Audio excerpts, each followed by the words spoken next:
BJP ने, इसलिए पूरे महाराष्ट्र की जनता इस बात से पीड़ित है। सबके मन में इस बात का दर्द है। चुनाव में इस बात का पता भी चल चुका है। अब तो ये बात प्रमाणित हो चुकी है कि महाराष्ट्र की जनता इस बात को मानती है कि उद्धव ठाकरे जी के साथ विश्वासघात हुआ है।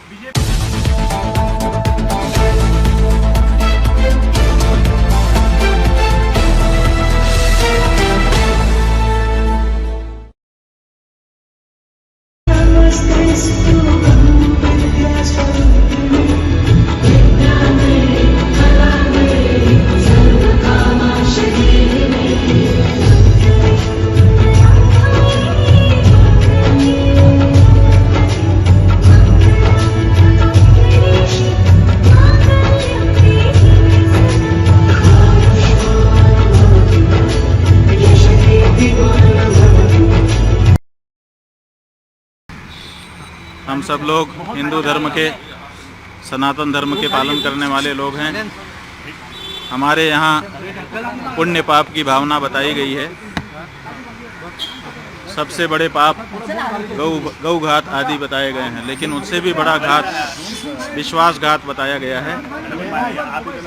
आपके जो उद्धव ठाकरे जी हैं, इनके साथ विश्वासघात हुआ है और इसी बात की पीड़ा बहुत सारे लोगों के मन में है। तो आज हम यहाँ पर उनके अनुरोध पर आए, उन्होंने स्वागत किया। हमने उनसे ये कहा है कि हम सब के मन में इस बात की पीड़ा है कि आपके साथ विश्वासघात हुआ। जब तक पुनः महाराष्ट्र के मुख्यमंत्री की कुर्सी पर आप विराजमान नहीं हो जाते, तब तक हम लोगों के मन का ये जो दर्द है, ये पीड़ा है, ये दूर नहीं हो सकती है। तो उन्होंने कहा है कि जैसा आप लोगों का आशीर्वाद होगा हम करेंगे।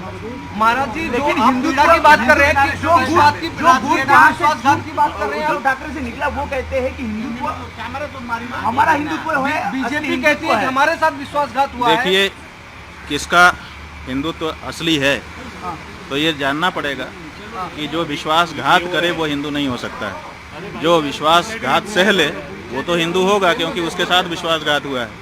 तो जिन लोगों ने विश्वासघात किया वो कैसे हिंदू हो सकते हैं? नहीं, बीजेपी का कहना है कि पहले उद्धव ठाकरे ने बाकी लोगों के साथ मिलकर उनके साथ विश्वासघात किया और यही वजह है कि बाद में उत्तराधिकारी आपको बोलते हैं हम हैं, उनके विचारों के उत्तराधिकारी है। उद्धव जी बोलते हैं हम हैं विचारों के उत्तराधिकारी। भाई, हम कह रहे हैं कि उद्धव ठाकरे जी के साथ विश्वासघात हुआ है।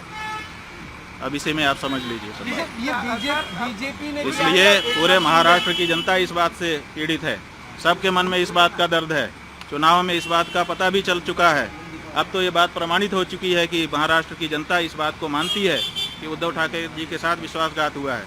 और ये ठीक नहीं है। ये जनता का भी अनादर है। जनता जिसके लिए बहुमत देती है उसको उसके समय तक के लिए बनाए रखना चाहिए।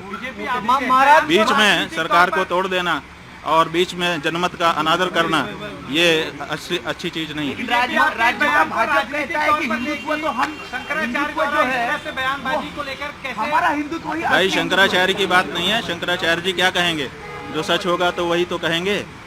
हमें राजनीति से लेना देना नहीं है, लेकिन विश्वासघात तो हमारे यहाँ पाप बताया गया है। ये तो धर्म का मामला है ना, पाप और पुण्य।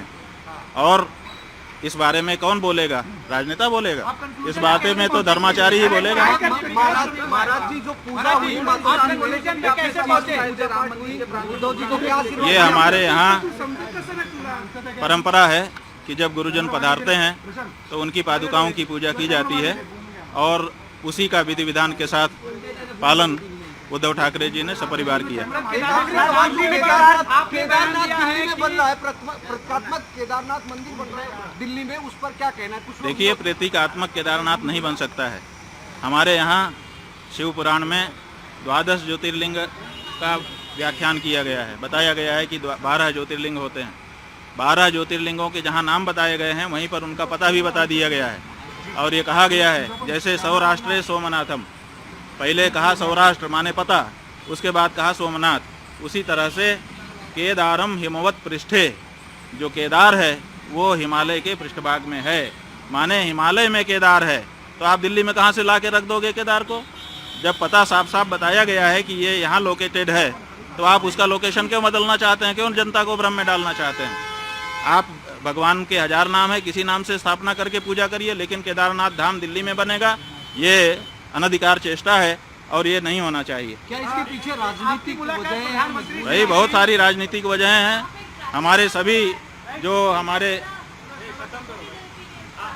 हमारे धर्म स्थान हैं वहाँ पर राजनीति वाले प्रवेश कर रहे हैं, और अब हमारे धर्म स्थान में जहाँ प्रवेश करने में दिक्कत हो रही है, आप केदारनाथ में देखिए 228 किलो सोने का घोटाला हो गया। आप पत्रकार लोग क्यों नहीं उठाते हो? तो जब वहाँ पर घोटाला हो गया तो अब आप दिल्ली में केदारनाथ बना लोगे, वहाँ पर फिर दूसरा घोटाला करोगे। 228 किलो सोना केदारनाथ से गायब कर दिया गया। ये कहाँ का नियम है? क्यों नहीं उठाते हो प्रेस वाले इस बात को? आज तक कोई जांच तक नहीं बैठाई गई। 228 किलो सोना का घोटाला केदारनाथ में हो गया। कौन जिम्मेदार है? क्यों इस बारे में जांच नहीं होती है? क्यों भाई इस बारे में निर्णय नहीं होता है? और अब आप कहेंगे हम दिल्ली में ही केदारनाथ बना लेंगे, ये नहीं हो सकता। नरेंद्र मोदी जी से आपने कल मुलाकात की, उनको आशीर्वाद दिया? हाँ, वो हमारे पास आए थे, उन्होंने प्रणाम किया। हमारा नियम है, हम लोग आशीर्वाद देंगे, जो आएगा उसको आशीर्वाद देते हैं। नरेंद्र मोदी जी हमारे दुश्मन थोड़े हैं, हम उनके हितैषी हैं, सदा उनके हित की बात कह रहते हैं। जब उनसे कोई गलती हो जाती है तो हम उसको भी कहते हैं कि तुमसे ये गलती हो रही है। आपको लगता है वो हमारे दुश्मन नहीं है। उद्धव जी ने आपके जरिए बीजेपी के साथ वापसी को लेकर ऐसी कोई बातचीत? नहीं, हमारे जरिए हम कोई लाइजनर नहीं है। हमको श्रद्धा पूर्वक उन्होंने बुलाया था। हम जैसा कि हमारा नियम है, श्रद्धा से बुलाने पर जाते हैं। हम आए, उन्होंने पादुका पूजन किया और अपनी जो उनकी अपनी बातें थी वो भी हमारे सामने रखी, हमने उनको सुन लिया। ये जो बात हम कह रहे हैं वो हम अपने मन की बात कह रहे हैं और पूरे महाराष्ट्र की जनता की बात है।